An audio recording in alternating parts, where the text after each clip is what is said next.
नमस्कार दोस्तों विटेकर कट्टा चैनल में आपका स्वागत है। मित्रों, आपको याद होगा कुछ दिन पहले मोदी जी ने देशवासियों को दो अपील की थी। पहली थी कि पेट्रोल और डीजल की खपत को कम कीजिए और दूसरी ये थी कि हो सके तो अगले 1 साल तक सोना मत खरीदी कीजिए। अब इसके ऊपर बहुत सारे मीम बने, औरतों ने बहुत ट्रोल किया कि अब हम सोना भी नहीं खरीदी करेंगे तो क्या करेंगे, ऐसी बातें चली। खैर ये मजाक का विषय है। असल में मोदी जी ने ऐसी चाल चली कि जो सोने के मार्केट में भूचाल आ गया, और ये किसी न किसी को तो करना ही था। आज मोदी जी ने कर दिया तो अब लोग कहने लगे कि भाई ये तो बड़े व्यापारियों को फ़ायदा पहुंचाने के लिए किया जा रहा है, रिलायंस ग्रुप को फ़ायदा पहुंचाने के लिए किया जा रहा है, टाटा ग्रुप को फ़ायदा पहुंचाने के लिए किया जा रहा है, इससे छोटे व्यापारी मर जाएंगे। ठीक है, लेकिन मैं आज आपको बताऊंगा कि ये सोने का काला सच क्या है और ये सोने के मार्केट को कौन हैंडल करता है। ठीक है, असल में इसके पीछे कौन है, कौन पूरा खेला कर रहा है। असल में इसके पीछे है साउथ मुंबई का एक इलाका, जो मुंबई का जो साउथ मुंबई बोल के एक इलाका है। ठीक है, वही है। तो सबसे पहले जान लेते हैं हम कि हमारे देश में जितना सोने की ज़रूरत है उसमें से सिर्फ 5 या 10% सोना ही हम लोग प्रोड्यूस कर पाते हैं, हमारी खदानों से निकलता है। बाकी 85 से 90% तक का सोना जो है हम बाहर के देशों से आयात करते हैं। ठीक है, और ख़ास करके ज़्यादा से ज़्यादा हम सोना आयात करते हैं, उसमें 2 ही देश है उनमें से हम ज़्यादा सोना आयात करते हैं। एक है दुबई और दूसरा है स्विट्ज़रलैंड। तो बाकी भी देशों से करते हैं, लेकिन उसमें से बहुत ही कम करते हैं, इतना ज़्यादा हम नहीं करते।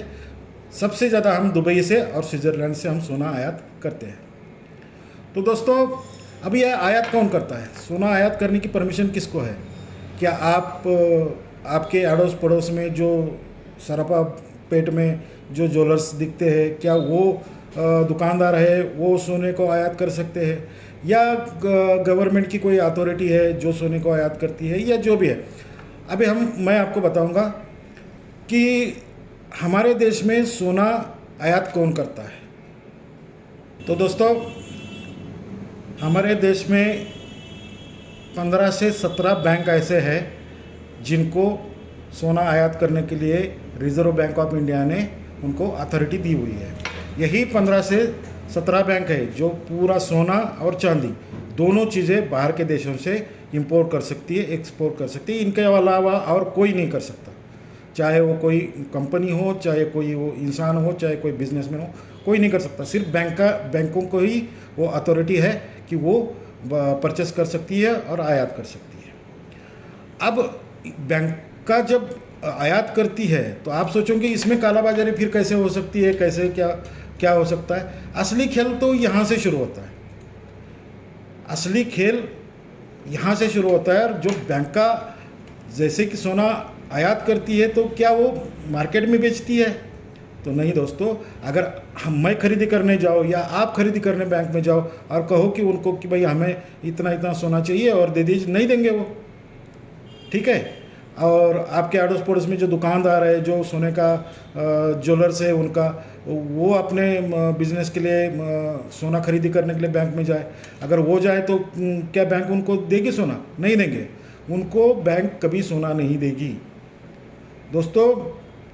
तो फिर किसको देती है बैंक? तो ये सिर्फ 40 से 50 लोग ही ऐसे हैं जो बड़े डीलर हैं सोने के, जो मुंबई के इलाके में रहते हैं, मुंबई साउथ के इलाके में रहते हैं। वही 40-50 लोग हैं जो इस पूरे सोने को खरीदी करते हैं, मैनिपुलेट करते हैं, बैंकों से लेते हैं, बस वही है। तो अब आप ये सोचोगे कि सिर्फ बैंक उनको ही क्यों सोना देती है? तो बैंक तो यही, वो 40-50 डीलर है उनको ही क्यों देती है? बैंक मार्केट में क्यों नहीं बेचती?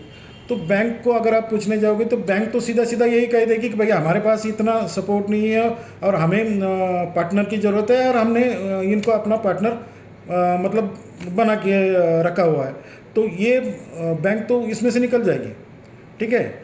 और बैंक कोई मॉरल इंस्टीट्यूट तो है नहीं कि जो समाज सेवा करती है या ऐसा कुछ करती है। बैंक तो सीधा बिजनेस करने के लिए बैठा है, उसको तो चाहिए बिजनेस, जहाँ फ़ायदा मिलेगा, जहाँ ये में पैसा मिलेगा वहाँ बैंक दे देगी। तो ये लोग बैंकों से खरीद करते हैं, इससे बैंकों का भी फायदा हो जाता है, बल्क में उठाते हैं, पूरा माल उठाते हैं एक साथ, तो इसमें बैंकों का फायदा हो जाता है। और जब ये उठाते हैं तो आप सोचिए कि जब इतना बल्क में सोना ये लोग खरीद करेंगे तो ये पूरे बाजार को मैनिपुलेट कर सकते हैं। इनके पास इतनी ताकत है कि आज अगर वो चाहे इसी समय चाहे कि 50,000 से सोने का रेट बढ़ाना है तो वो बढ़ा देंगे। अगर 70,000 से चाहेंगे तो 70,000 से सोना बढ़ जाएगा, आपको पता भी नहीं चलेगा कि कैसे बढ़ रहा है, कैसे क्या हो रहा है।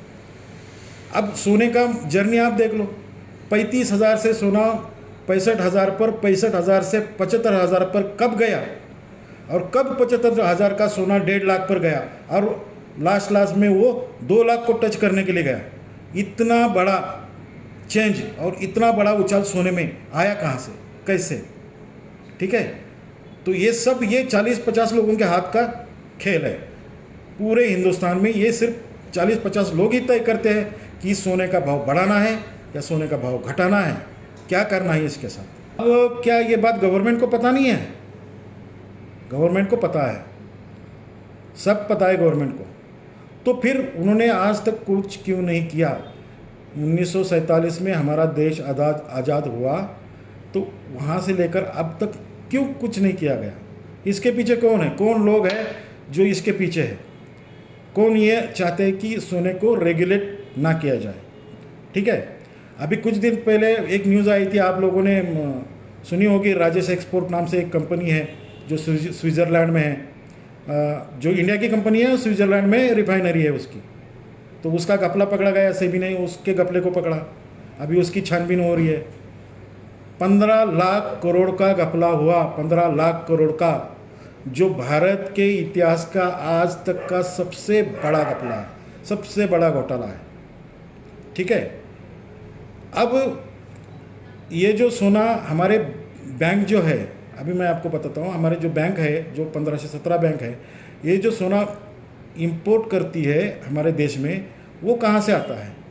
वो आता है दोस्तों, ज़्यादातर सोना दुबई से और स्विट्ज़रलैंड से, 2 ही देशों से ज़्यादा आता है। बाकी अमेरिका से थोड़ा बहुत आता है, बाकी साउथ अफ्रीका से थोड़ा बहुत आता है, उससे इतना कोई फ़र्क नहीं पड़ता। लेकिन सबसे ज़्यादा सोना आता है दुबई से और स्विट्ज़रलैंड से। और यही वो स्विट्ज़रलैंड है जिसमें पूरी दुनिया की रिफाइनरियाँ उसी स्विट्ज़रलैंड में लगी हुई है। दुनिया में की खदानों से जितना सोना निकलता है वो रिफाइन होने के लिए स्विट्ज़रलैंड में आता है। और उसी स्विट्ज़रलैंड में भारत की एक कंपनी जिसका नाम राजेश एक्सपोर्ट है, उसकी भी रिफाइनरी है। अब उस भाई ने ये कैसे किया, कैसे इतना बड़ा 15 लाख करोड़ के घपले तक गया, वो मैं आगे बताऊंगा आपको, ठीक है। तो अब आप लोगों ने ये तो जान लिया कि कौन सोना आयात कर सकता है, हमारे देश में किसके पास अथॉरिटी है सोना आयात करने की, ठीक है। अब ये 15 बैंक कौन से हैं, इनका नाम आप गूगल कर लीजिए, आपको पता चल जाएगा। अगर मैं हर चीज़ बताता रहूँगा तो वीडियो बहुत लंबी हो जाएगी, ठीक है। अब असली खेल यहाँ से शुरू हो जाता है, जो काला कारनामा है, हाँ, तो ये यहाँ से शुरू हो जाता है, ठीक है। अभी प्रधानमंत्री जी ने इतने दिनों के बाद क्यों बोला, ये पहले क्यों नहीं बोला? ये पहले बोल देना चाहिए था। इसके पीछे का राज क्या है? फिर से आते हैं ये जो 40-50 डीलर है इनके ऊपर। ये 40-50 के 50 जो है बड़े डीलर्स जो बैंकों से सोना खरीदी करते हैं, ये पूरे के पूरे जो है साउथ मुंबई में ही निवास करते हैं। एका दुक्का इधर उधर होगा, लेकिन ये एक कार्टेल की तरह काम करता है, ठीक है। कार्टेल कैसे मैनिपुलेट करता है, कैसे क्या करता है, ये तो आप लोगों को पता ही है। अब आप ये जान लीजिए कि जैसे ये कंपनियां हैं राजेश एक्सपोर्ट वगैरह, तो इन्होंने क्या किया, इन्होंने रिफाइनरी लगाई स्विट्ज़रलैंड में, और जो सोने का वैल्यूएशन है, जो सोने का वैल्यू है, उसको कन्वर्ट किया रुपए में कन्वर्ट करके अपनी मार्केट वैल्यू को लेके गए 15 लाख करोड़ तक। और उसी 15 लाख करोड़ से ये भाई साहब खेलने लगा मार्केट में, स्टॉक मार्केट में, जहाँ पर आम आदमी का पैसा लगा हुआ है। ये बिजनेसमैन होते हैं, बड़ी बड़ी कंपनी वाले होते हैं, ये टैक्स नहीं देते गवर्नमेंट को। आपको लगता होगा सबसे ज़्यादा टैक्स तो बिजनेसमैन देते हैं, ये कुछ नहीं देते गवर्नमेंट को टैक्स वगैरह। ये टैक्स से कैसे भाग जाते हैं, कैसे निकल जाते हैं, इसके पीछे भी बहुत लंबी कहानियाँ हैं। देश को टैक्स जितना मिलता है वो पूरा का पूरा सैलरीड क्लास ही टैक्स भरता है, जो मिडिल क्लास है, ठीक है। अपर मिडिल क्लास और मिडिल क्लास, ये दो ही क्लास ऐसे हैं जो देश का इनकम टैक्स पे करते हैं, क्योंकि उनका पूरा ट्रांजैक्शन जो है बैंकों में होता है। गवर्नमेंट को सब पता है इसके अकाउंट में 12 महीने में कितना पैसा आया, कितना चला गया, कितना क्या हुआ, सब पता है। लेकिन ये बड़ी बड़ी कंपनियां होती है, ये बड़े बड़े बिजनेसमैन होते हैं, उनका ऐसा नहीं है। ये जो बड़े बड़े बिजनेसमैन हैं उनके पास बहुत रास्ते हैं इनकम टैक्स से भागने के, इनकम टैक्स नहीं पेड करने के, ठीक है। और ये सब रास्ते आम लोगों को पता नहीं है, ये बनाए ही गए इनके लिए, ठीक है। अभी आप पता करने की कोशिश कर लीजिए कि क्या ये 40-50 लोग हैं कौन जो ये पूरा सोने का खेला करते हैं।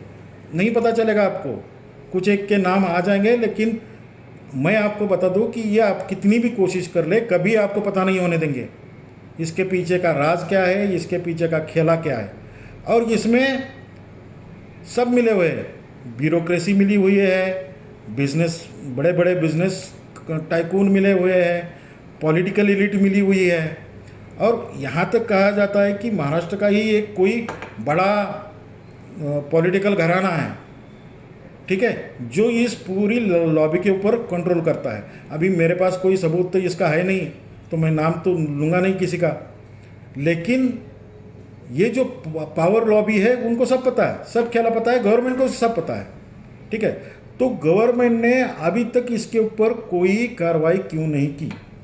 इतने सालों से, जब से देश आज़ाद हुआ तब से ये खेला चल रहा है, तो उसको कोई रोक क्यों नहीं रहा है? जैसे भी शेयर मार्केट को रेगुलेट करने के लिए सेबी है, वैसे हर मार्केट को रेगुलेट के, बाकी बैंकों को रेगुलेट करने के लिए रिजर्व बैंक ऑफ इंडिया है।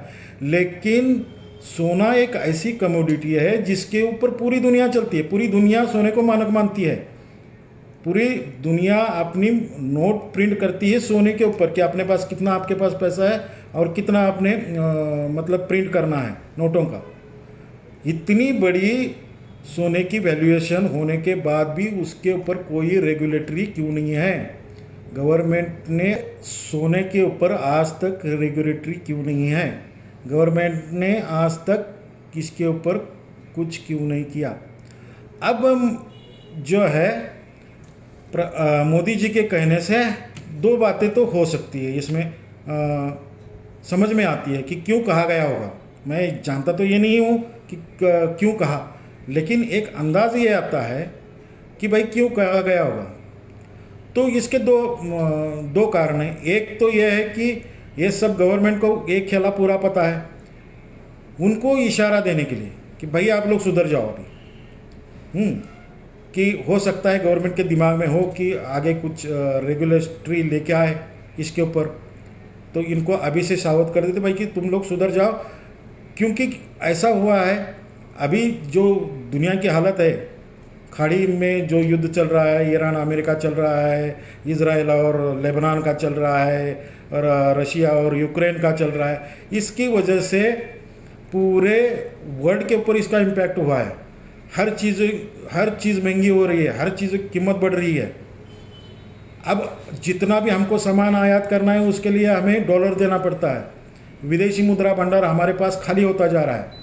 और ये लोग अगर ऐसे ही रेगुलेट करते रहेंगे, सोने की कीमतें बढ़ती रहेगी, तो हमें उसको आयात करने के लिए ज़्यादा पैसा देना पड़ेगा, ज़्यादा डॉलर देना पड़ेगा। तो ये तो इनको वार्निंग देने के लिए कहा होगा, एक तो ये है। या हो सकता है कि गवर्नमेंट के दिमाग में सच में इसके ऊपर कुछ नकेल कसने का इरादा है। ये तो अब आने वाला वक्त ही बताएगा कि एक्चुअल में गवर्नमेंट के मंशा क्या है, ठीक है। तब तक वेट कर लेते हैं हम, देखते हैं कि असल में, लेकिन शुरुआत तो हुई है, अब धीरे धीरे